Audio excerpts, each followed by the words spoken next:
One night, a girl named Hikari was standing in front of her school while humming a tune. At that moment, Tatsuo, a math teacher at the school, happened to walk by and asked what she was doing there. Hikari was startled and looked completely panicked. The next day, the principal announced that a new teacher would be joining the staff that day. However, the new teacher still had not arrived, and the principal was surprised that someone could be late on their very first day of work. One of Tatsuo's colleagues asked if it was true that Tatsuo once researched demi-humans or agene. Tatsuo admitted that he had planned to make demi-humans the topic of his doctoral thesis, but since working with them involved many risks, ordinary teachers like him were not given permission to do so. In fact, he had never met a demi-human before. His colleague wondered why Tatsuo wanted to study them given how rare they were. Tatsuo explained that he had always wanted to interview one. Suddenly, the new teacher arrived and apologized for being late. The principal asked her to introduce herself. She explained that the train she took had been delayed due to an inspection, and it was extremely crowded. The principal understood and again asked her to introduce herself properly. Tatsuo found it odd since crowded trains were nothing unusual. His colleague, however, was not surprised because he already knew that the new teacher was a demi-human. The new teacher introduced herself as Sekie, a math teacher, and revealed that she was a succubus. Tatsuo was taken aback, realizing that he had just met a demi-human for the first time. In this world, there were people with extraordinary traits known as demi-humans. Some of the known types included succubi, vampires, and dullahans.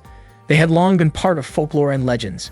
In the past, they were often mistreated, but discrimination against demi-humans had become rare in modern times. There were even organizations that helped those still struggling to live normal lives. For many, being a demi-human was simply seen as another part of one's identity. That day, students and teachers at Shibaseki High School were preparing for the opening ceremony of the new school year. Tatsuo approached Sakia to introduce himself, but she was clearly startled and nervous.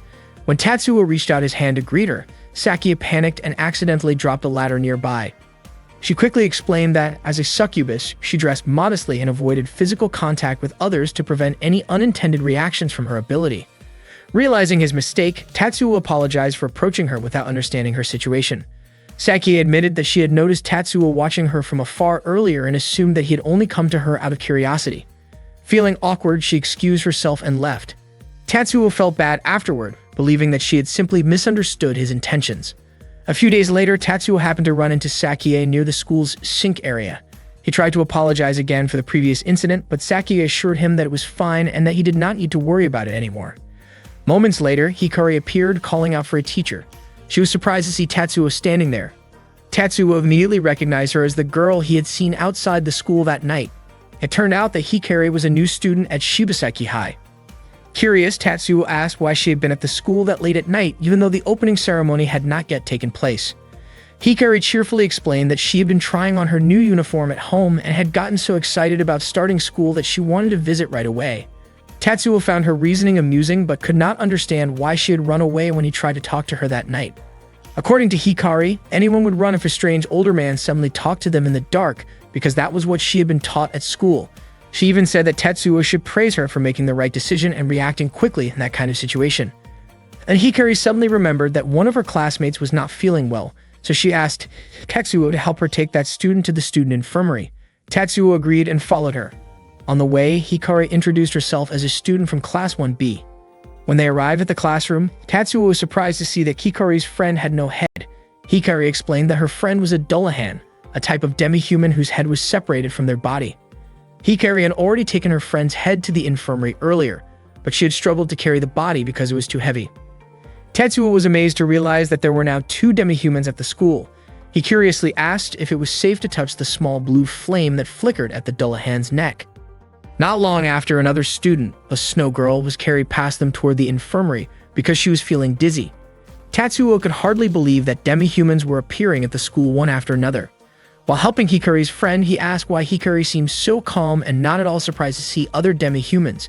Hikari smiled and admitted that although demi-humans were rare, she was not surprised at all, because she herself was one too, a vampire. When Tatsuo arrived at the student infirmary, he was left speechless, still trying to process what had just happened. Hikari walked up to him and explained that the snow girl had simply overheated during PE class while the dullahan had just caught a cold. Tatsuo couldn't believe how easily he had come across demi-humans, and he was still in shock about the whole situation. Hikari then asked whether Tatsuo disliked demi-humans. Tatsuo quickly denied it. In fact, he admitted that he liked them. He had always wanted to meet one, but had never succeeded before, so he was genuinely happy to finally encounter them. Hearing that made Hikari smile. She hadn't expected him to feel that way, and her face turned slightly red as she realized how much it meant to him. Hikari then told him that the term ajin was old-fashioned and not really used anymore. It sounded too serious, she said, so schoolgirls nowadays preferred to call them demis. The next day, Tatsuo saw Hikari trying to borrow a book from her younger sister. When Tatsuo approached, Hikari quickly introduced her. Her name was Himari from Class 1C, and the two of them were twins. Himari finally agreed to lend the book but reminded Hikari not to scribble on it. Tatsuo commented that Himari seemed more responsible and that she apparently wasn't a demi like Hikari. A bit shyly, Tatsuo asked Hikari if she could tell him more about vampires. To his surprise, she agreed and promised to come to the biology room later. Tatsuo was thrilled to hear that. Hikari's friend, the Dullahan named Kyoko, was chatting with some classmates. They were curious about how she got to school. Did she take the bus? They wondered. But Kyoko explained that she usually walked because the buses were too crowded in the mornings, which made it dangerous for her since she always had to carry her head in her hands. Hearing that made her friends a little uneasy, so they quickly changed the topic to something lighter, like watching cute cat videos online. In most cases, being a demi wasn't something inherited. It happened due to a genetic mutation. That meant even twins could be different, with only one of them being a demi. Tatsuo still didn't really understand how demis lived their daily lives, how they thought, or how they interacted with others. There were so many questions running through his mind. That day, Hikari came to the biology room. She loved how cool, dark, and comfortable the place was. Tatsuo realized that vampires were sensitive to heat. Hikari said that the sunlight in her classroom was too bright and that she didn't want to bother her classmates by asking to block it, so she preferred to spend time in the biology room instead. Hikari reminded Tatsuo that he wanted to interview her, encouraging him to get started. Tatsuo handed her a book about vampire legends and asked what she thought of it. As Hikari flipped through the pages, she pointed out a few things that didn't really fit her experience. For example, she actually liked garlic and wasn't affected by crosses. Showing one of the pages, she joked that maybe she would die if someone pierced her heart, but that was probably true for anyone. Tetsuo then asked if vampires really needed to drink blood to survive. Hikari said she didn't think that was the case. She explained that vampires sometimes suffered from a condition similar to anemia, which was why they avoided sunlight. As long as they managed their diet well, they were perfectly fine. In fact, Hikari enjoyed eating liver with onions and drinking tomato juice since its flavor reminded her of blood. Hearing that, Tatsuo realized that vampires did indeed have a natural urge to drink blood. Hikari admitted that was true, but she also mentioned that the government provided blood packs to vampires, 1 pack per month, as part of a support program. Tetsuo remembered hearing about a vampire who lived without any government-supplied blood and asked Hikari what she thought about that. She said that such a vampire must be really impressive. When Tatsuo started to wrap up the interview, Hikari begged him to keep going so she could stay in the biology room a bit longer. Then she suddenly asked what he thought about vegetarians. Tatsuo replied that he thought vegetarians were admirable. Hikari smiled and said that it was kind of the same as vampires who chose not to rely on the government's blood supply. Curious, Tatsuo asked if she had ever wanted to drink blood directly from a person, since there were rumors that anyone bitten by a vampire would either turn into one or become their servant. Hikari admitted that she had thought about it before, though only out of curiosity.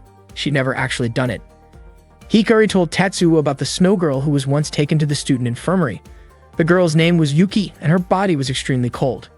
Because of that, Hikari often couldn't resist touching her. When Hikari noticed Yuki's neck, she started feeling curious and imagined how warm blood might be compared to Yuki's cold skin. At that moment, she realized she wanted to see Yuki's reactions to her playful teasing. However, Hikari knew she could never actually do something that might scare or upset her friend, since that would only make Yuki dislike her. Tatsuo thought that Hikari's imagination sounded a bit inappropriate, though Hikari herself didn't seem to notice it. He then asked if she had ever sucked blood from someone of the opposite gender. Hikari quickly denied it. Tatsuo asked again if she might prefer the blood of girls instead, but Hikari shook her head, saying maybe it was just because she had never fallen in love before. That made Tatsuo realize that for vampires like Hikari, drinking blood might have a deeper emotional meaning rather than just instinct. You could tell she didn't really take it too seriously, though she did hesitate a bit when he mentioned the idea of drinking blood from a man.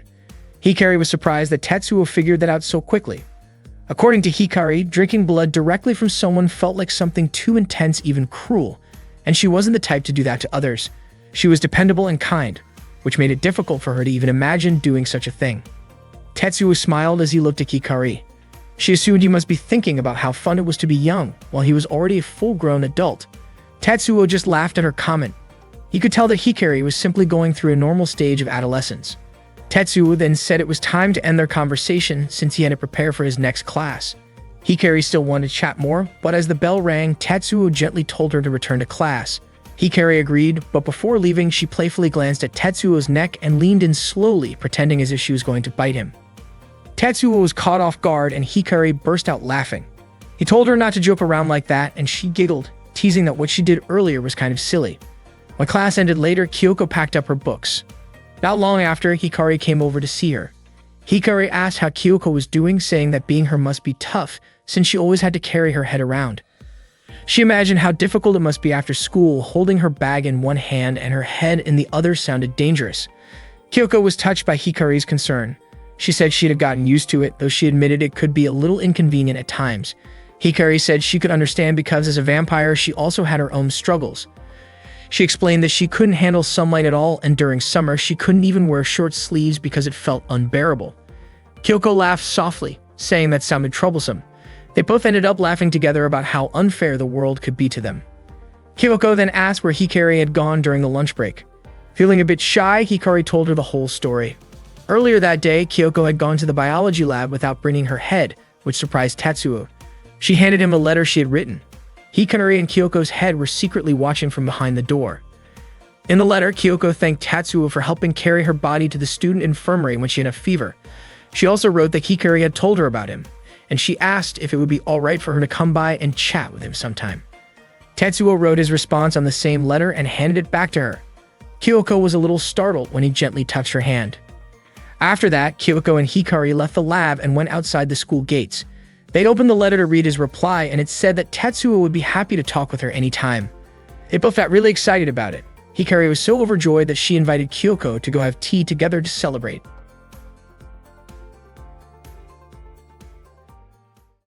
That day, Kyoko came to the biology room to thank Tetsuo for carrying her body to the student infirmary when she had a fever. Tetsuo looked a bit nervous since the sight in front of him was rather unusual. Kyoko was a demi, belonging to the Dullahan type, a being from Irish folklore often linked to fairy legends. As a Dullahan, her head and body were separated. Tetsuo asked if it was safe to touch the flame around her neck and whether it was hot. He tried to reach out and touch it, realizing it wasn't hot at all. It felt more like touching the air, almost like it wasn't even there. Suddenly, Kyoko winced slightly, explaining that when someone touched the flame, it felt like her nerves were being tugged a little, which made it uncomfortable. Tetsuo quickly apologized, then asked if her body could really be considered part of her when separated. To prove it, Kyoko moved her body by guiding it with her hand, showing that it was indeed hers. Tetsuo was amazed by how connected the two parts were. He then asked whether when she fainted, it was okay to lift her head and body separately. Kyoko said it was fine, and he mentioned that once her body and head were as far apart as Tokyo and Okayama. She explained that her mother's parents lived in Okayama, and she visited them every year. But once, while she was saying goodbye on the train, it suddenly departed, leaving her head behind. Tetsuo was stunned. The situation was beyond anything he could have imagined. He realized that Kyoko's life must not have been easy. Kyoko said she managed those difficulties with help from her family, along with a mix of experience and cleverness to adapt to daily life. When she ate, she would hold her head in her arms, and when she bathed, she would hang it nearby. Tetsuo admitted that he learned a lot from her. Kyoko considered herself lucky to handle things on her own, but she also confessed that social interactions could be tough. People often got startled when they first saw her, and it always took a while before they felt comfortable around her. Because she had been sick, she missed the opening ceremony and was absent from school for 3 days. Even when she tried to push herself to go, she ended up collapsing again. She started to feel like there was some distance between her and her classmates, except for Hikari, who was always friendly with her. Kyoko noticed that her classmates avoided talking about Dullahans, even though she really wanted to joke about it sometimes. As she looked at Tetsuo, he asked whether she had ever tried making such jokes herself. She admitted she hadn't. Tetsuo suggested that maybe she could start there. Making light jokes could help set the mood and show her classmates what kind of humor she was comfortable with. He said it all came down to who would take the first step. Kyoko realized then that maybe her classmates were the ones unsure how to begin. Tetsuo laughed, saying that Kyoko was probably the first Dullahan they had ever seen. He mentioned that there were only 3 Dullahans in the entire world. Kyoko was surprised that he knew that fact and was deeply touched when Tetsuo said that all demi-students were precious. Her face turned red as she hesitated to ask for something. She finally told Tetsuo that she wanted him to give her a hug. The blue flame on her neck flickered brightly as she said it. Tetsuo was startled and asked if she was sure about her request.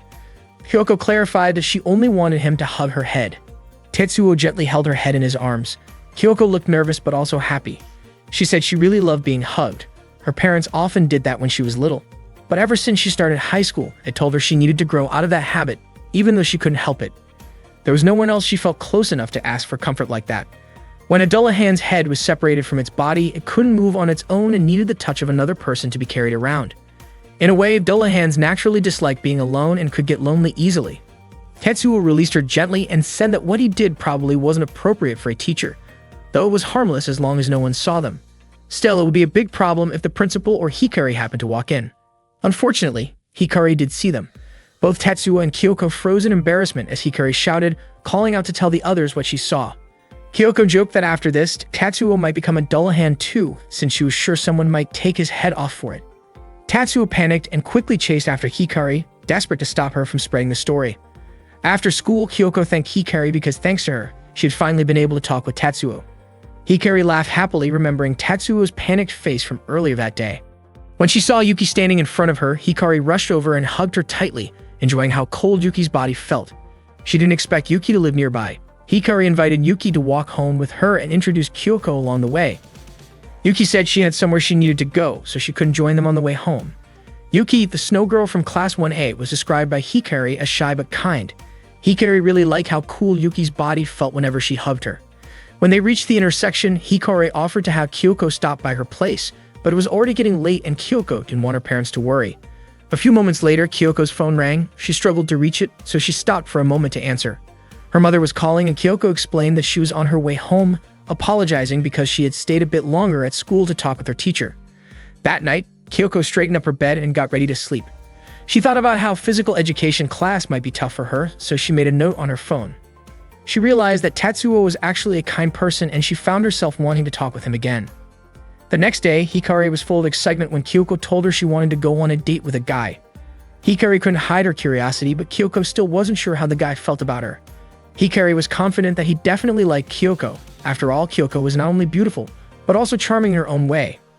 When Hikari noticed how doubtful Kyoko seemed, she asked if something was bothering her. Kyoko admitted that she felt uncertain because she was a Dullahan. She wondered aloud why being a Dullahan made it so hard for her to find love. Hikari guessed that Kyoko might have been thinking about the fact that there were only 3 Dullahans in the entire world. She told Kyoko that using that as an excuse to give up was silly. Hikari tried to lift her spirits, saying that being a Dullahan was actually what made Kyoko special. In her eyes, Dullahans were at the top of the romance pyramid. Hikari joked that Dullahans probably had their own unique ways of expressing affection. Kyoko was caught off guard and surprised that Hikari seemed to know about such things. Hikari then asked what kind of date Kyoko wanted. Blushing a little, Kyoko admitted that she liked when someone gently held her head, so she hoped the guy would carry it with him during their walk. She wanted to go anywhere with him, maybe somewhere quiet where if she looked out, she could see his face and a small movement would bring them closer together. It was a simple but sweet dream, and she really hoped it would come true. Hearing that, Hikari smiled warmly and called Kyoko a pure-hearted girl. She teased her, asking who the prince was that had captured her heart. Embarrassed, Kyoko hesitated to say it, but Hikari kept asking until Kyoko finally admitted that the person she wanted to go on a date with was Tetsuo. Hikari immediately grinned and without hesitation called Tetsuo right away, leaving Kyoko shocked by how fast she acted. The next day, Tetsuo and Kyoko met at Hikari's house. Kyoko's cheeks turned red when Tetsuo carefully held her head. Hikari encouraged them to go out shopping and told them not to come back until sunset. She couldn't help but notice how neatly dressed Kyoko was that day. Before they left, Kyoko had picked out a few outfits she thought would look nice for her date. However, her body would stay behind at Hikari's house and Hikari would be responsible for watching over it. When Hikari led Kyoko's body into the living room, she suddenly realized that Kyoko's body couldn't hear her while the head was away. Meanwhile, Tetsuo walked around carrying Kyoko's head gently in his arms. He asked what kind of experiment she was trying to do. Kyoko explained that if she ever found someone she truly liked, her head might start moving on its own, so she wanted to prepare for any problems that could come up when that happened. Tetsuo thought it was a good idea. At the same time, Hikari noticed Kyoko's body fidgeting nervously, as if trying to communicate something. It seemed to be making gestures, but Hikari couldn't quite understand them. She wondered what Kyoko and Tetsuo were talking about out there. Tetsuo and Kyoko later sat together on a park bench. Tetsuo rested Kyoko's head on his lap as they looked at the still green cherry blossom trees nearby. Kyoko said she hoped to see them again once they were in full bloom. She felt genuinely happy being there with him. Back at the house, Hikari watched Kyoko's body move and could tell from its subtle gestures that the date was going well. After a while, Kyoko's body reached into her bag, pulled out a notebook and pen, and began writing. Hikari was amazed that she could write without even looking. The message said that Kyoko was really enjoying the date and wanted to thank Hikari for everything. Reading that, Hikari felt relieved, but also oddly annoyed for some reason she couldn't explain. On a playful whim, she poked her fingers lightly into Kyoko's chest, and suddenly Kyoko let out a loud scream. Tatsuo was startled and quickly asked what was wrong. Kyoko's face turned red in embarrassment, and she said she had just remembered something funny. At that moment, back at the house, Hikari laughed when she saw Kyoko's body angrily waving its hands in protest, clearly upset with her teasing. Meanwhile, after leaving the park, Tatsuo invited Kyoko to take a walk around the city center and visit a few stores. While walking through the crowd, Tatsuo asked if everything was okay so far. Kyoko's face looked pale. She seemed to be feeling a bit motion sick. Seeing that, Tatsuo suggested they take a break and have some juice. After sitting down and drinking, Kyoko began to feel a little better. Tatsuo apologized, saying it was his first time going out with the Della-an. Kyoko smiled and mentioned that it was also her first time going out with the guy. Curious, Tatsuo asked if their little experiment had worked. It was only then that Kyoko realized the outing had been part of Tatsuo's experiment. As they continued chatting, Kyoko began talking about Yuki, the snow girl from Class 1A. She told Tatsuo about the time Hikari suddenly hugged Yuki while they were walking home together. Yuki, however, didn't seem to enjoy it. She looked startled and uncomfortable, and that had bothered Kyoko a little. Suddenly, Kyoko felt the urge to go to the restroom. When she spotted one nearby, her body instinctively stood up, but her leg accidentally bumped into the table. Her body stumbled awkwardly, which caught Hikari by surprise. Confused but quick to help, Hikari handed Kyoko a notebook and a pen so she could write what she needed. Kyoko quickly scribbled the word toilet on the page. Realizing the situation, Hikari burst into laughter and felt relieved, then gently guided Kyoko's body toward the restroom. At that moment, Hikari's younger sister Himari happened to come home. Hikari calmly explained that it was her classmate, Della-an. Afterward, Kyoko felt much better, though she admitted to herself that she probably shouldn't have had that juice earlier. Tatsuo then continued their stroll, and Kyoko told him she was feeling better than before. She even complimented him, saying he was really impressive. That made Tatsuo recall something he had learned back in school. When people walk, their bodies move slightly up and down. Without realizing it, they use their neck and eyes to keep balance. But for a Della-an like Kyoko, her arms serve the role of her neck, meaning she needs a dynamic way to maintain balance. When their walk came to an end, they returned to Hikari's house. Kyoko sincerely thanked Hikari for everything.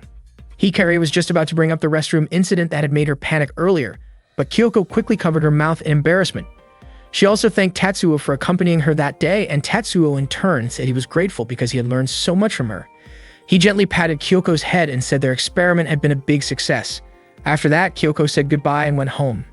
Once she left, Hikari started telling Tatsuo more about Kyoko. The next day, Sakie noticed Tatsuo talking with the principal as they walked down the hallway. Tatsuo was asking the principal to allow Kyoko to use a backpack instead of a handbag. He explained that since one of Kyoko's hands was always used to hold her head, it was inconvenient and even risky for her to carry a regular bag in the other hand. The principal agreed to the request. Tetsuo also asked the principal to reconsider Kyoko's class advisor arrangements and wanted the request to be treated as an official directive from the principal himself.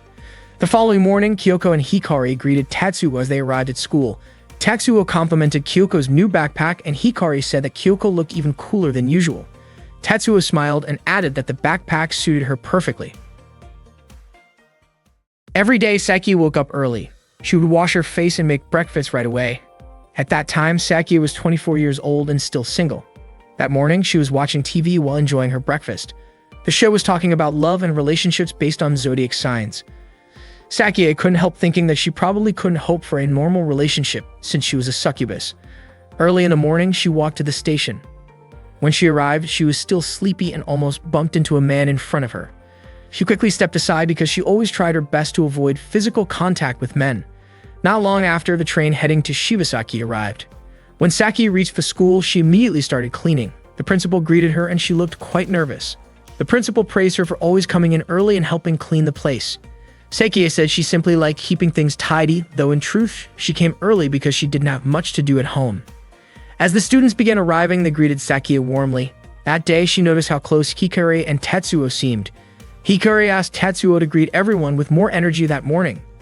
She also thanked him for helping with the backpack approval issue, but Tatsuo was the one who thanked her instead, admitting that he should have thought about it earlier. Sakie realized that Tetsuo was actually a very kind person. She felt a bit bad for having scolded him before, but at that time she did it because she had to be careful not to touch men carelessly.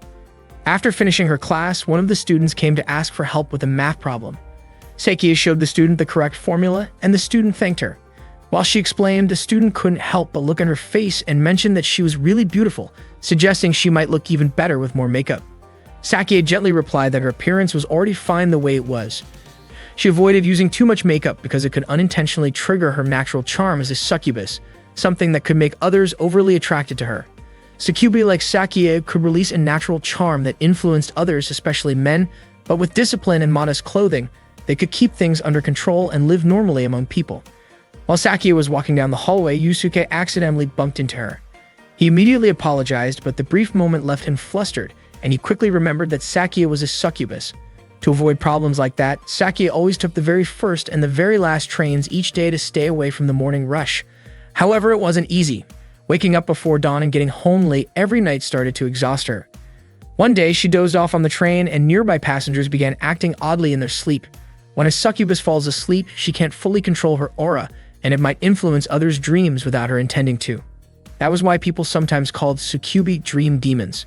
Because of this, Sakie couldn't live in regular apartment complexes or crowded neighborhoods. That night, she returned home, cleaned herself up, and sighed softly. She was ready to keep facing her daily life, even though it was hard for a succubus to live like everyone else.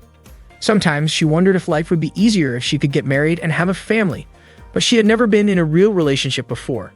Being a succubus should have made dating easy. She knew that if she dressed more attractively, plenty of men would be drawn to her. But to her, that wasn't real love. Those feelings would only be illusions, not genuine emotions. She often wondered if men felt differently about love than she did when they fell for someone. That night, Sakie had a little sake at home. She felt free and relaxed in her own space. The next morning, she followed her usual routine, waking up, having breakfast, and catching the first train. When she arrived at school, she felt unusually sleepy, probably because she had drunk a little too much the night before. She lightly patted her cheeks to keep herself awake. Suddenly, she tripped and almost fell, but Tetsuo quickly caught her hand before she hit the ground. He asked if she was okay. It was only then that Sakie realized they were touching, and she immediately pulled away, blushing with embarrassment. Tetsuo simply smiled and reminded her not to focus only on taking care of the students but also to take care of herself. His calm reaction surprised Sakie. Most men would have reacted very differently after touching a succubus, even briefly.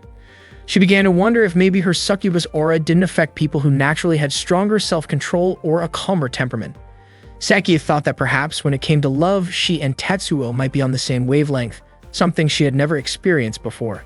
Tetsuo hadn't realized how long he'd been holding himself back ever since he stepped away from Sakie.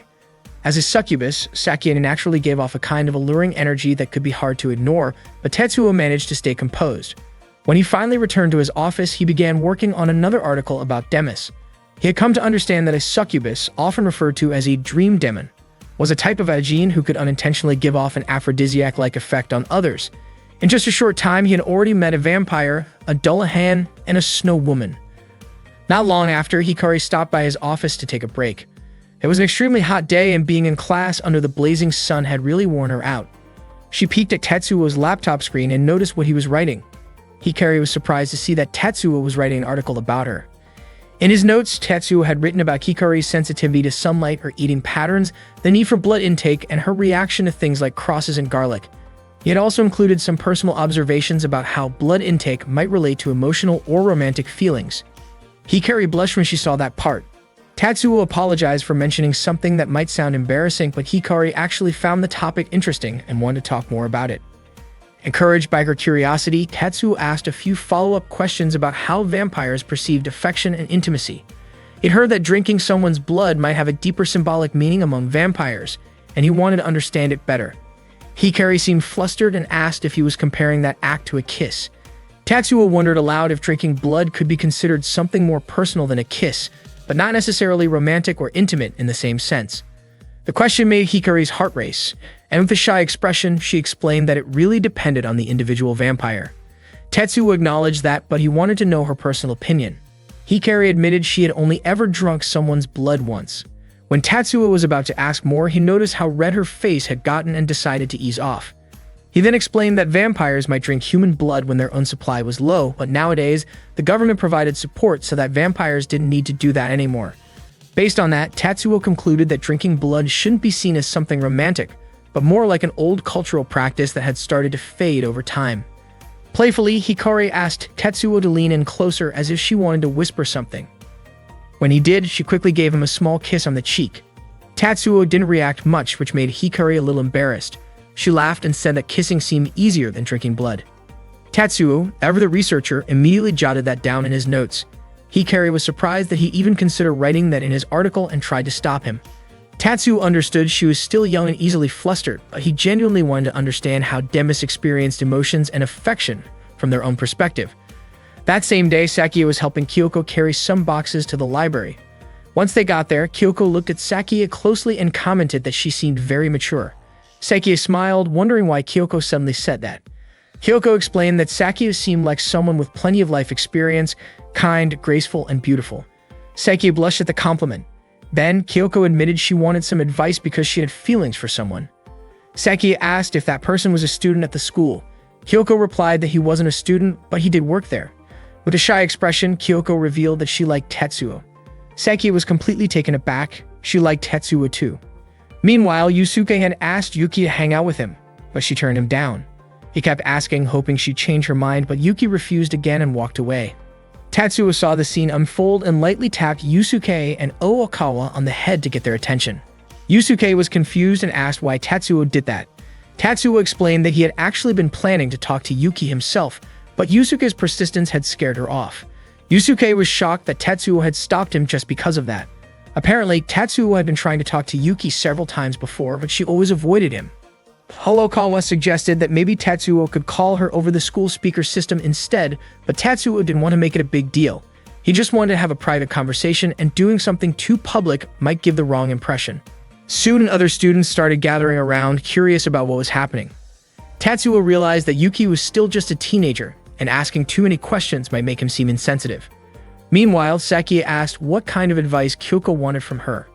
It turned out that Kyoko was worried she might seem too childish for Tatsuo. She wanted to be more mature but didn't know how.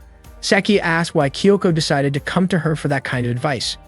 Kyoko explained that to her, Sakia looked like the perfect example of a mature and beautiful woman, someone who probably had a lot of experience with love. Sakia smiled and said that it only seemed that way. In her opinion, being an adult wasn't as impressive as it looked, and the kind of maturity that younger people admired was often just on the surface. She admitted that adults usually wanted to look admirable in front of others and be respected by younger people. Acting mature was often just a way to reach that goal. Maybe, she said, some adults were even a little arrogant, especially those who worked in environments where appearances mattered and they wanted to look cool. Kyoko asked if Sakia considered herself one of those people. Sakia laughed and admitted it, but asked Kyoko to keep it a secret. Sakia said she thought Tetsuo seemed genuinely mature, calm, relaxed, and dependable. He could get along with anyone, and she found that really impressive and cool. Then she asked Kyoko what she liked about Tetsuo. Blushing, Kyoko said that Tetsuo was kind and reliable. She also admitted she liked his strong arms, which made Sakia giggle and get a little carried away imagining it. Sakia suggested that Kyoko could try changing her fashion style and hairstyle to appear more mature. Kyoko agreed that it sounded like a great idea, but unfortunately, her hair couldn't grow long. If it did, it became too slippery and dangerous. Sakia apologized for not realizing that. Kyoko went on to say that Tetsuo once told her hairstyle looked cool because it was similar to his, so she couldn't really change it even if she wanted to. Hearing that made Sakia feel surprisingly jealous. Still, she thought to herself that even though she was a 24-year-old math teacher and still single, at least she could continue being a good and dependable adult. When school ended that day, the sky outside had turned gloomy. Yuki was walking alone through the hallway. As she passed by the restrooms, she overheard a few students talking about Yusuke from Class 1A trying to flirt with a girl during lunch. The girl they were talking about turned out to be Yuki herself. Yuki was shocked when she heard them say that she seemed a bit arrogant. They admitted she was cute, but wondered why she never wanted to hang out with anyone. One of them even joked that Yuki must think of herself as some kind of idol. Hearing those words made Yuki feel really hurt, and she quickly walked away. Not long after, heavy rain started pouring outside. Tatsuo was still at school when Hikari came by to say goodbye. Tatsuo returned the farewell, but Hikari told him to sound a little more energetic. He laughed and did as she asked, which made Hikari light up with joy. Tatsuo thought to himself that being carefree like that actually felt nice. After that, Hikari waved and ran off, and Tatsuo reminded her to be careful on her way home. As Tatsuo climbed the stairs to the upper floor, he suddenly noticed the air around him getting unusually cold. Then he spotted Yuki sitting quietly all by herself. Concerned, Tetsuo walked up to her and gently greeted her. Yuki couldn't stop hearing the words of the two students who had talked about her in the restroom. Feeling deeply hurt, she decided to go see Tatsuo. Unfortunately, when she opened the biology lab door, he wasn't there. Yuki sat down weakly in front of the room. The rain was pouring hard outside, and she could only sit there, replaying those painful words in her head. After a while, Tatsuo arrived and greeted her. He asked what was wrong, and Yuki told him she had just overheard some students saying cruel things about her. Tatsuo invited her to come inside so they could talk. Yuki asked if she was being treated that way because she was a demi. She was sure that if she weren't one, this wouldn't be happening. As she cried, Tatsuo gently pulled her into a comforting hug and told her that what she believed wasn't true. Yuki cried even harder, and her tears instantly turned into ice. Seeing that, Tatsuo realized he needed to protect her. From a distance, Hikari had been watching everything. Tatsuo thought gossip was a common problem among high school students, but for someone like Yuki, a demi, it wasn't that simple. Hikari and Kyoko had managed to accept who they were and live relatively normal lives. That day, Tatsuo was sitting in the cafeteria when Sakia came in after picking hydrangeas from the school garden. She asked if Tatsuo was still working, and he said that staying in the biology lab on such a gloomy, rainy day made him feel down. Sakia admitted she had misjudged him. She had recently learned about Kyoko's special backpack, which Tatsuo had arranged by asking the principal for help. She hadn't realized how much he cared about the demi students and regretted how cold she had been to him at first. Sakia sincerely apologized, and Tatsuo also apologized for not understanding her situation earlier. He explained that the idea for Kyoko's backpack had actually come from Hikari. Tetsuo said he wanted to understand the demi students better. Sakia walked closer and asked if she could help, since she was a demi too and also taught the demi students. She felt it was her responsibility to support them and believed she could truly help. She became so enthusiastic that Tetsuo started feeling a little nervous, but he agreed to let her join him. They began talking about Yuki. It turned out the students who had badmouthed her often gossiped about others too, so Yuki wasn't their only target. However, Yuki believed they did it specifically because she was a demi. Tetsuo asked Sakia what she thought about that. Sakia said that aside from the gossip issue, Yuki seemed to avoid interacting with others, and Tatsuo admitted he had noticed the same. Sakia believed Yuki probably had a reason for that, likely something tied to her demi nature. Tatsuo didn't quite understand what Sakia meant, so she explained that one reason she had misjudged him before was because she herself was a succubus. That made her very self-conscious and shy, and she suspected Yuki might be experiencing something similar. Sakia thought Yuki might not have anyone she felt close enough to talk to, which made it harder for her to accept herself as a demi. Tatsuo realized he should talk to Yuki, but Sakia offered to do it instead, believing it would be easier for Yuki to open up to another demi. Tatsuo was grateful for her help, and Sakia blushed a little, saying it was part of her job as a teacher anyway. Tetsuo agreed that talking to Yuki was important, but he also thought they needed to address the students who had insulted her. He believed those students shouldn't just be warned. They needed to understand why they acted that way in the first place. Their gossip came from insecurity and fear of showing their own weaknesses, which made them speak behind others' backs. Tatsuo hoped they could learn not to depend on gossip, and Sakia agreed. Still, Tatsuo admitted that expecting high school students to think that way might be a bit unrealistic. That same rainy day, Tatsuo was walking to his office when he overheard Hikari pulling Yuki along rather forcefully.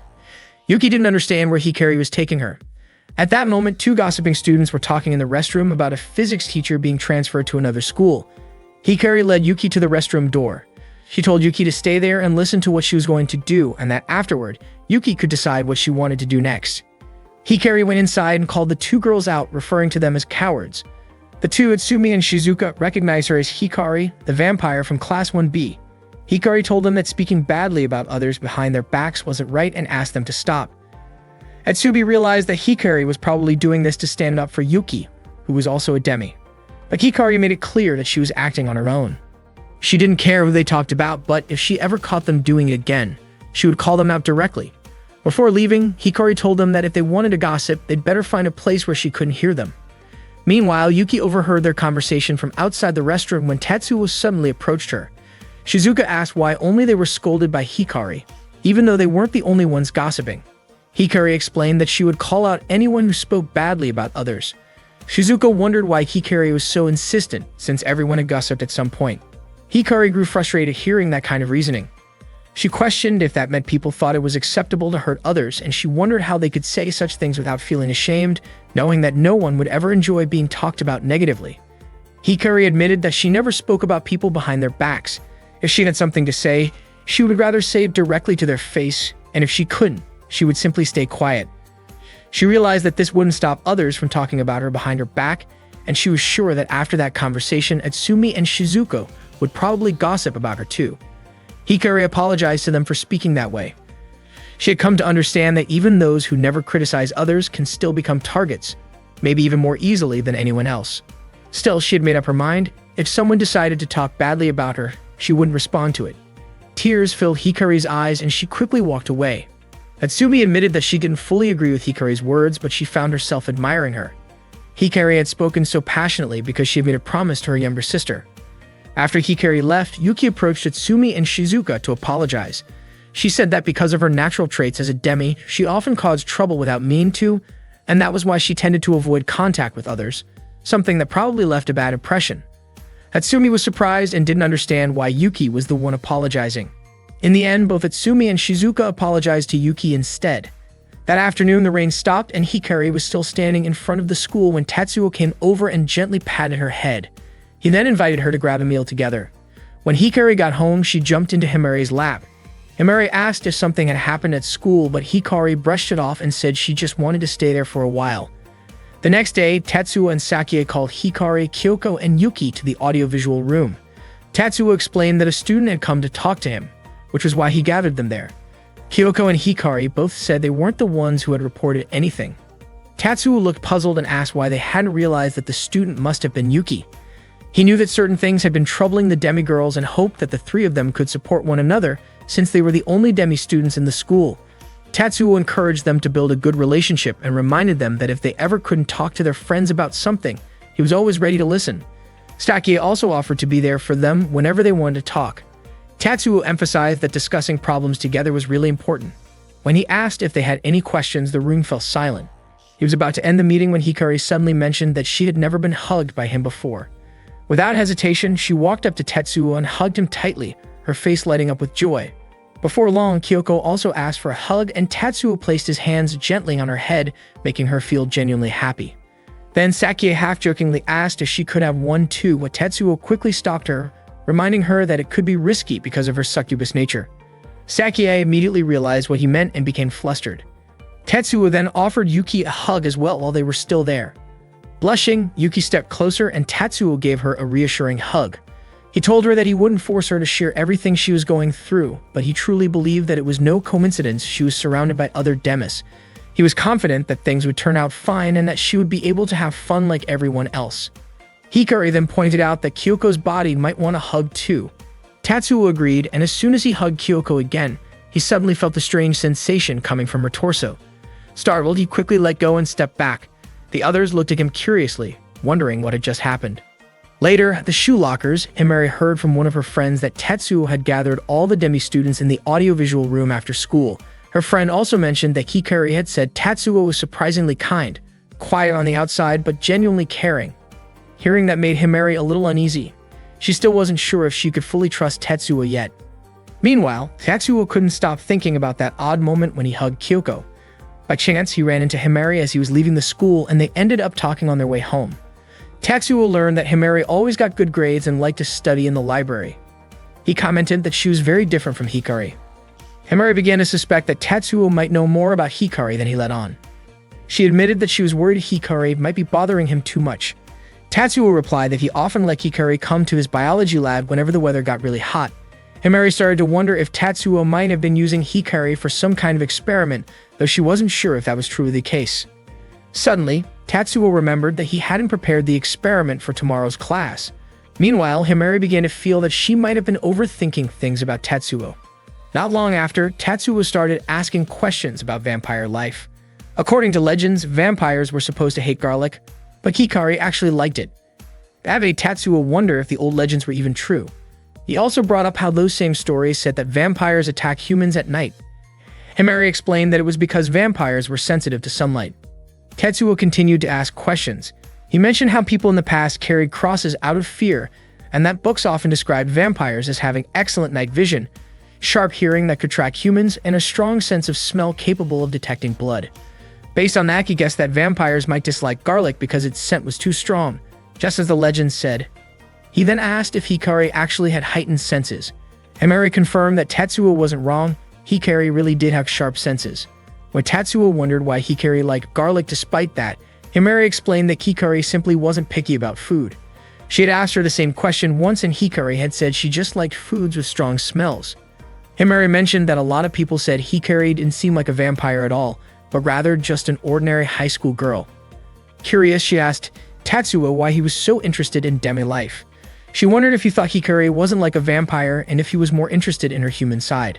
Tetsuo admitted that Hikari's personality didn't really fit the typical image of a vampire, but he pointed out that she still had a desire to drink blood. She managed it by consuming blood packs instead.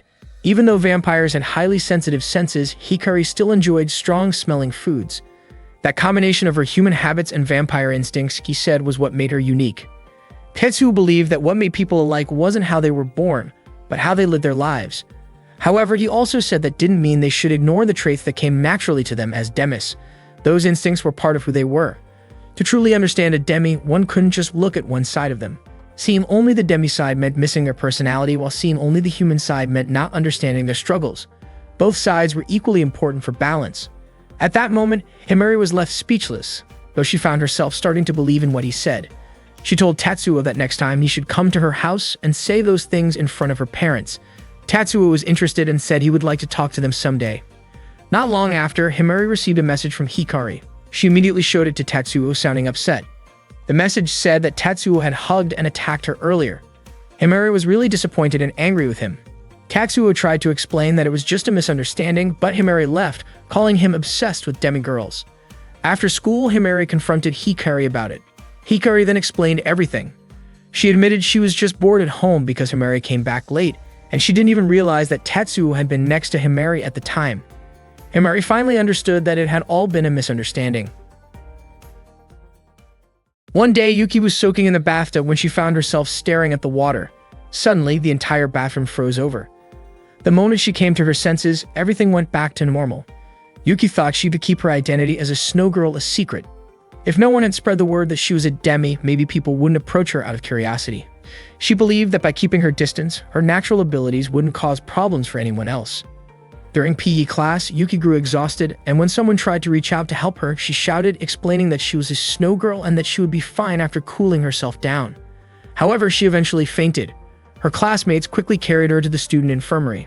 Later that day, Yuki opened up to Tetsuo in the biology room. After hearing her story, Tetsuo asked if she had been hiding her identity as a snow girl her whole life. Yuki told him that before attending high school, she had lived in a snowy countryside where she never hid who she was. When her body temperature dropped, she would give off a cold aura, and sometimes her tears would turn to ice. No one ever felt bothered by it, so she saw it as normal and never had any problems with her nature as a snow girl. Tetsuo then asked if anything had changed since she started high school. Yuki admitted that she had been under a lot of pressure. She was anxious about entering a new environment, especially since she was separated from all her middle school friends. Having lived in the countryside her whole life, she wasn't sure she could handle city life. Fear took over her thoughts, and she even wished she could melt away in the hot bath water like in the old fairy tales. One day, as she soaked in the hot bath thinking about that wish, the water suddenly turned into ice.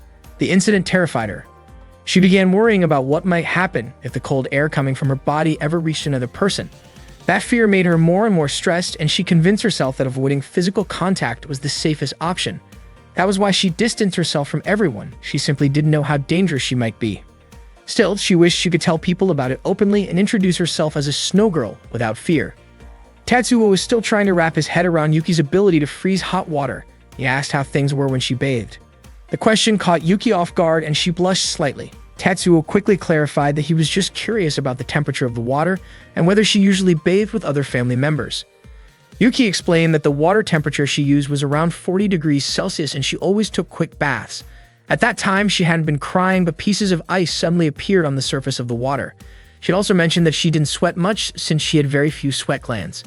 Tetsuo wondered if maybe the frozen bits had been her sweat, but Yuki said that her sweat had never frozen before, so it didn't make sense for that to happen only once. Not long after that, the school bell rang. Yuki quickly apologized for taking up Tetsuo's lunch break. He apologized too, saying he was the one who kept her talking for so long. Before leaving, Tetsuo asked her to meet him again after school.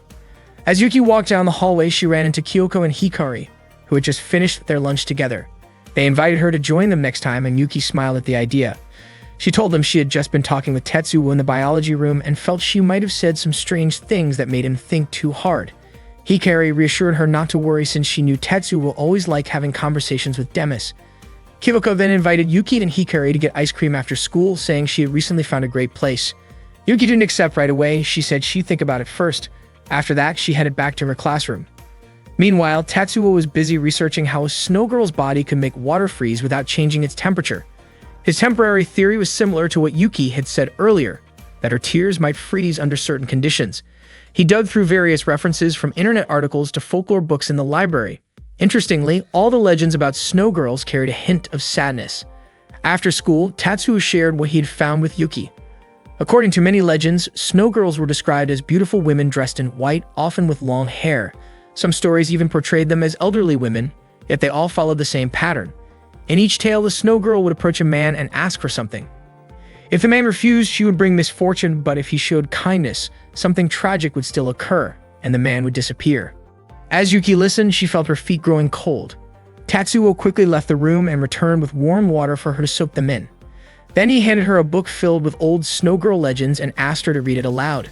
He explained that it was important for her to do so, even if it was painful, because understanding those stories might help her face her fears and accept herself. The first story took place during a snowstorm when a snow girl visited a man's house. Seeing her pale white skin, the man invited her to take a bath, but she refused.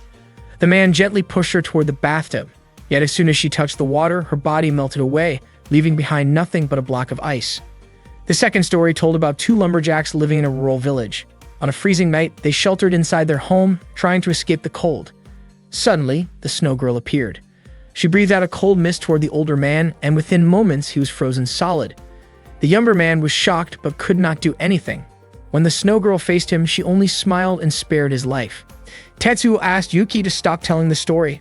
Unexpectedly, small ice crystals began forming in the water container beside them. As Tetsuo suspected, those tiny ice grains were Yuki's sweat. Yuki was confused since she didn't feel like she was sweating, but Tetsuo explained that it was a kind of emotional stress reaction, often called cold sweat. He said cold sweat usually appears on the forehead, palms, or feet. Yuki praised Tetsuo for being so knowledgeable about it. Most legends about snow girls were tragic tales of unrequited love, loneliness, and eventually fading away like morning dew. According to Tetsuo, negative emotions and emotional stress might play a big role in shaping a snow girl's nature. He concluded that even stress-induced sweat would freeze. Tetsuo apologized for making Yuki feel pressured, explaining that he had to make her nervous to test his theory. He genuinely felt sorry for that. However, Yuki felt relieved instead. She believed that what Tetsuo did actually helped her feel more at ease. Tetsuo then mentioned that the ice in the bathtub was simply Yuki's cold sweat, formed because she was nervous about something. This meant she no longer needed to worry about the chill she gave off, since her coldness wasn't even strong enough to cool down hot water. He also said that the way Yuki accepted her nature during middle school wasn't wrong. Yuki didn't need to feel pressured or afraid of hurting others because she wasn't the kind of demi-human who could harm people. Hearing that, Yuki was deeply touched and began to cry. Tetsuo realized that if a snow girl's traits were triggered by negative emotions, they probably wouldn't appear when she was calm or happy. That explained why her warm tears didn't freeze. From that moment, he hoped Yuki could cry more often, but only from happiness. Yuki then asked how Tetsuo would describe her natural traits as a snow girl. Tetsuo said it might be like the crystallization of body fluids caused by emotional stress. He described Yuki as a crystal made from sweat and tears. His words sounded a bit awkward, and he quickly apologized, unsure how else to explain it. When Yuki asked what would happen to her frozen sweat, Tetsuo told her that he planned to analyze it. Yuki looked surprised and quickly took it back, saying that it felt inappropriate. Tetsuo denied any bad intention and jokingly wondered why Yuki seemed so cold. Yuki simply reminded him that she was, after all, a snow girl. Meanwhile, Hikari and Kyoko were looking for Yuki in her classroom, but couldn't find her. They assumed she had already gone home. A moment later, Yuki appeared and agreed to join them for ice cream. The three girls went to an ice cream shop and enjoyed their treats together. They looked so happy eating ice cream. Without realizing it, Hikari found herself staring at Yuki's neck. It reminded her of the first time they met, how she used to cling to Yuki. And because of that memory, she had started keeping her distance, especially after an awkward moment in the restroom before. Hikari asked whether Kyoko could eat her ice cream, and soon after, Yuki offered Hikari a taste of her own. Excited, Hikari opened her mouth, but her eyes again fell on Yuki's neck. She quickly pulled herself together and took the ice cream with her hand instead. She wondered what Yuki really thought of her, and, without noticing, finished the rest of the ice cream. Yuki didn't seem to mind at all. Yuki was aware that Hikari had been keeping her distance. She appreciated Hikari's thoughtfulness but still felt guilty about it and sincerely apologized. Yuki said she had learned to manage her interactions better and told Hikari that it was okay for her to touch or even hug her if she wanted to. Hikari was moved to tears and hugged Yuki tightly, feeling truly happy. She had always thought that Yuki disliked her because of that earlier incident. Then, half-jokingly, Hikari asked if she could lightly nibble Yuki's neck. Surprised, Yuki asked if Hikari meant to bite her, but Hikari quickly explained that she didn't intend to hurt her. She just had the odd urge because her teeth sometimes felt tingly when she saw Yuki's neck. She promised it would only be over her clothes. Yuki allowed it, and Hikari playfully hugged her and gently nibbled her through the fabric, which made Yuki giggle because it tickled. Seeing the two of them, Kyoko smiled and said that she, too, really wanted to be close friends with Yuki and felt genuinely happy about it. Hikari laughed and still playfully leaned in again, pretending to bite Yuki's neck once more as they all laughed together. Legends are often born from emotions like awe and fear, which is why there are so few with happy endings. The legend of the Snow Girl usually ends in tragedy, but Yuki, the Snow Girl, was destined to live differently, alongside her friends, a vampire, and a Dullahan. Tetsuo smiled as he watched the three of them enjoying their time together at an ice cream shop. The next day, they had lunch together at school. During their meal, Yuki asked Hikari what she usually did when she felt the urge to bite someone. Hikari explained that she would ask her twin sister Himari to lend her arm so she could bite it as much as she wanted. Not long after, Tetsuo stopped by to greet them. He felt genuinely happy to see how close the three had become. However, he was a bit surprised when Yuki casually mentioned his first name. While Tetsuo was glad that they were getting along well, he reminded Hikari to always be careful and to keep her impulses under control. Yuki then wondered why Tetsuo called only Hikari by her first name. Tetsuo explained that it was because there was another student, Himari, who shared the same last name as Hikari, so it was less confusing that way. Yuki still found it curious that he added Chan when addressing Hikari. When Tetsuo tried calling Hikari by different versions of her name, using her last name, her first name, and the Chan honorific, her reactions varied each time. Yuki quickly understood why Tetsuo preferred to call her by her actual first name. Yuki then suggested that Tetsuo call Kyoko by her first name too. Tetsuo didn't mind, but when he did, Kyoko's face turned bright red, and the flames around her neck glowed intensely. Embarrassed, Kyoko asked him to just call her by her last name, Maki. Hikari couldn't help but laugh, teasing Tetsuo for being rejected so quickly. Curious, Yuki asked Kyoko if she was really okay with that. Kyoko admitted that she felt a little shy, and her last name did sound a lot like a first name anyway. In the end, Tetsuo decided he would call everyone by their first names, except for Kyoko. Later, Tetsuo asked Hikari how she usually addressed other teachers. It turned out that she also called them by their names.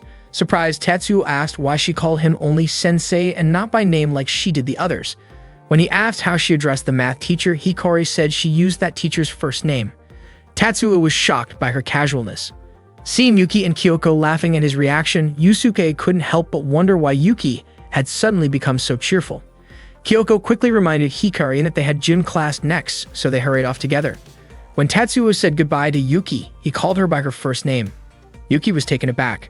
Tetsuo wondered if she minded being called that way, but Yuki assured him that he could call her however he liked. Later in the hallway, Yusuke asked Hikari to give him a nickname. Hikari seemed unsure, and Yusuke kept asking eagerly, until it became clear that Hikari didn't even know his name.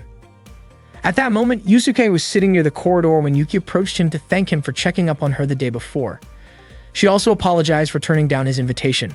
Then, with a soft smile, she invited Yusuke to go karaoke with her after school. Overjoyed, Yusuke could hardly believe his luck, though he was completely caught off guard when he found out that Yuki had also invited her friends along. He had thought it was going to be just the two of them.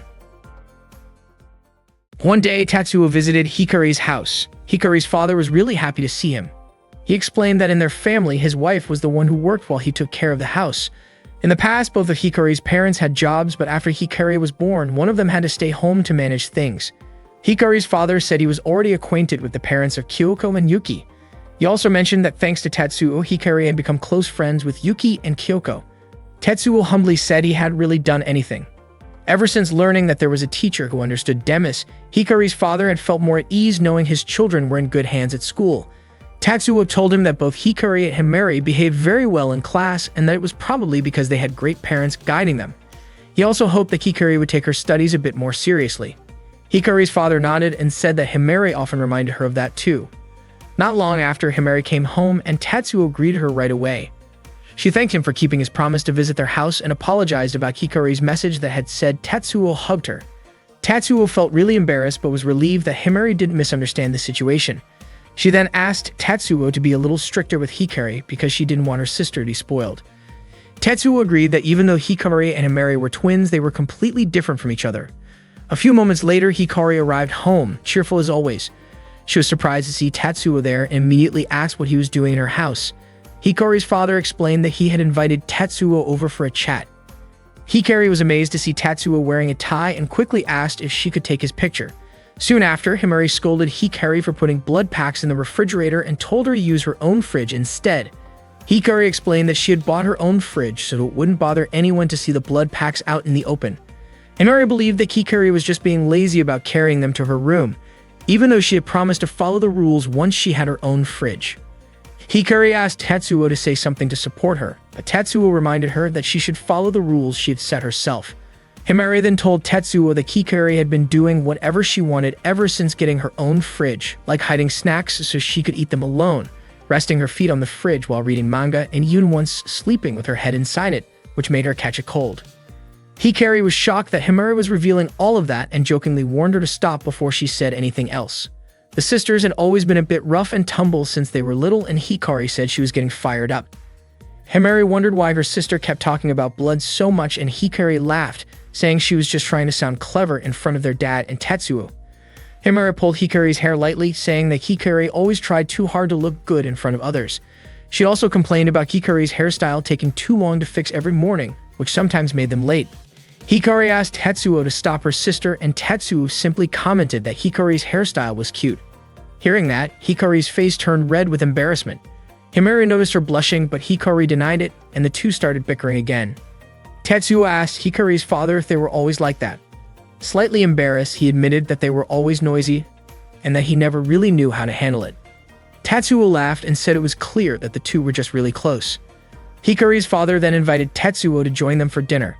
Tatsuo thanked him and accepted. When their father asked what they wanted to eat, both Hikari and Himari immediately said they wanted liver and onions. Tatsuo was surprised that Himari also liked the same dish. It was one of Hikari's favorites. Hikari joked that maybe Himari was low on blood, which was why she had been so cranky earlier, and she playfully asked Tatsuo to scold her. Tatsuo just smiled and said that they were sisters through and through. Hikari laughed at his response. While Hikari's father was cooking, Hikari asked Tatsuo to take a photo with her. She told him to smile because she wanted to show the picture to Yuki and Kyoko later. Himari reminded her to behave properly while Tatsuo was there, but Hikari teasingly asked if Himari wanted to join the photo too. Of course, Himari refused immediately. Just then, Hikari's mother came home and was surprised to see Tatsuo in her house. Tatsuo greeted her politely. Apparently, Hikari had already told her mother quite a lot about him. She apologized if Hikari ever caused him any trouble. Dinner was ready soon and they all ate together. After the meal, Himari scolded Hikari for finishing her ice cream. Hikari apologized, saying she must have mistaken it for her own. Himari didn't believe her, certain Hikari was lying. The two of them started bickering again, but their mother could only smile as she watched. After all, they were always like that. She explained that Hikari had bright glowing hair ever since she was born, which was why she was named Hikari, meaning light.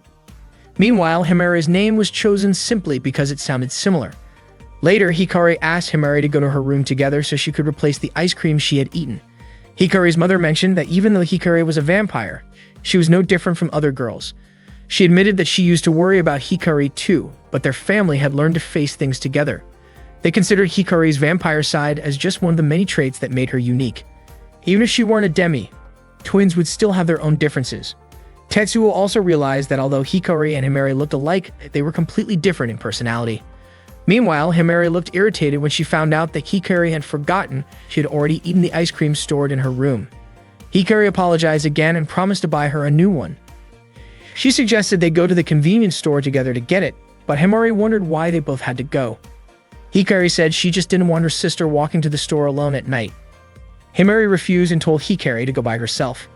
Hikari's father offered to go with her, but Himari stopped him, saying he shouldn't spoil Hikari so much, especially since Hikari often went out at night to grab snacks on her own. Hikari's mother then said she would accompany Hikari because she also needed to buy something at the convenience store. When Tatsuo was about to excuse himself, Hikari's mother stopped him, saying they'd only be gone for a short while since the store was nearby. She then asked Himari to keep Tatsuo company and chat with him. Tatsuo started to realize he might have stayed at their house longer than he intended. Himari complained about how her parents always spoiled Hikari. Tatsuo commented on Hikari's father's blonde hair, and Himari explained that he dyed it so Hikari wouldn't stand out too much in their family. Tatsuo then pointed out that Himari's hair also looked brighter lately, guessing she did it for the same reason. Himari got flustered and insisted it was just for fashion. Tatsuo could tell that the two sisters were actually very close. Meanwhile, Hikari asked her mother what she wanted to buy at the convenience store. Her mother replied that she wanted to get some beer and added that she was sure Tatsuo probably liked beer too. The next morning, Himari was ready to head to school when Hikari suddenly asked her to help fix her hair. Himari smiled but refused right away. That was her way of helping Hikari learn to be more independent. Later, she told Tatsuo about it when they were in the library. Tatsuo said that was pretty harsh of her, but Himari explained that since Hikari was already in high school, she needed to learn to handle things on her own. Himari even told him about the time Hikari accidentally fell asleep in the bathroom at night. Tatsuo suggested it might have something to do with her vampire instincts, since vampires could see well in the dark. Hikari had once said she didn't use the light in the bathroom because it was too bright, and Tatsuo figured that was probably why she ended up falling asleep. Himari, however, thought Hikari was just being careless. Tatsuo then mentioned that maybe Hikari's trouble with her hairstyle was also related to vampire instincts. Since vampires were said not to have reflections in mirrors, maybe that was why she found it difficult to do her hair and always asked Himari for help. He added that the theory did explain a few things, but it could also just be a myth, and maybe Hikari was simply a bit absent-minded. Suddenly, Himari realized she might have been unfair to her sister. She quickly ran off to look for Hikari, thinking that if vampires really didn't have reflections, then Hikari truly did need her help. Himari checked Hikari's classroom, but she wasn't there, so she kept searching around the school. It looked like it was about to rain that day. Kyoko mentioned to Yuki that she might call for a ride home since carrying an umbrella was a bit of a hassle. Not long after, Himari arrived but didn't find Hikari in the usual spot where she hung out with Yuki and Kyoko. Himari felt guilty for judging Hikari too quickly, assuming that she was just lazy and acting like she knew everything. In truth, Hikari had been struggling a lot. Not long after, Himari went to talk to her and admitted everything she had thought. But to her surprise, Hikari told her that she could still see her reflection in the mirror. Tatsuo then apologized for making Himari misunderstand the situation. To prove her point, Hikari invited Himari to check in herself. She said she was sure Himari must have been worried about her. Hikari told Himari that she was too kind, which made her quick to assume things. Hikari then hugged her and apologized for making her worry. Himari asked why she always had to help Hikari fix her hair, and Hikari admitted that she had always been lazy, even since they were kids. Hearing that, Himari immediately tugged on Hikari's hair in frustration. Meanwhile, Tatsuo thought about how, even if vampires didn't have reflections, that wouldn't mean Hikari had lost her sense of self. Himari, who truly understood and cared for her sister, was always the one closest to her. As Hikari tried to escape Himari's playful punishment, Himari reminded her that she had left something behind. Instead of going back, Hikari told her sister to bring it to class. Himari got annoyed but still did it anyway. Tatsuo thought to himself that Himari really was the picture of a perfect younger sister. That day, heavy rain started pouring. Hikari and Kyoko were still in class when Hikari received a message on her phone. She smiled softly after reading it and decided to go home right away. At the same time, Tatsuo and Sakia had just finished a meeting and were walking together down the school hallway. Sakia mentioned that she often went home late at night because she preferred to take the last train. There would be fewer people around, which was better for her as a succubus. Tatsuo realized that being a succubus must come with its own kind of trouble since they naturally emitted a kind of charm, but Sakia said she had already gotten used to managing it. Before leaving, Sakia gave Tatsuo a teasing smile and thanked him for his help. Then she quickly walked away, realizing that her natural charm seemed to have no effect on him. However, Tatsuo quietly admitted to himself that Sakia's presence was actually very alluring, even if he managed to stay composed on the outside. He then headed to the biology lab. When he opened the door, he was surprised to find Kyoko asleep inside. Tatsuo gently placed a blanket over her. The rain outside grew heavier, and after a while, he dozed off too. When Kyoko woke up, she noticed the blanket over her shoulders and saw Tatsuo sleeping at his desk. Smiling softly, she brushed his hair. Unexpectedly, Tatsuo woke up and looked flustered. Kyoko then covered him with the blanket instead and joked that even though their hairstyles looked similar, his hair was much rougher than hers. Tatsuo didn't know how to react. Just then, Hikari's father arrived and greeted Kyoko. She asked why he had come to the school. He explained that Hikari's parents were busy, so he came to pick Kyoko up instead. He was surprised that Hikari hadn't told her about it, even though he had asked her to. Kyoko realized that Hikari must have been smiling earlier because she was keeping that secret. Hikari's father apologized for the confusion, and Kyoko thanked him for taking the time to come all the way there. He said it was no trouble since Kyoko's parents often helped his family too. It was only fair that they supported each other. Before leaving, Hikari's father noticed that Tatsuo was still asleep and suggested they leave him a note. Kyoko mentioned that her bag was still in the classroom. Hikari's father offered to carry her head there himself, saying he should get used to it. Kyoko was surprised but agreed, and she even complimented him for carrying her so smoothly. After they left, Tatsuo woke up and found Kyoko's body sitting at the desk, writing a thank you note to him for the blanket. He praised her for being able to write without looking and said she must have practiced a lot. Tatsuo thought that all the Demi students were trying their hardest in their own ways, and their parents worked just as hard to support them. Meanwhile, Hikari and Himari were already waiting for Kyoko in the car.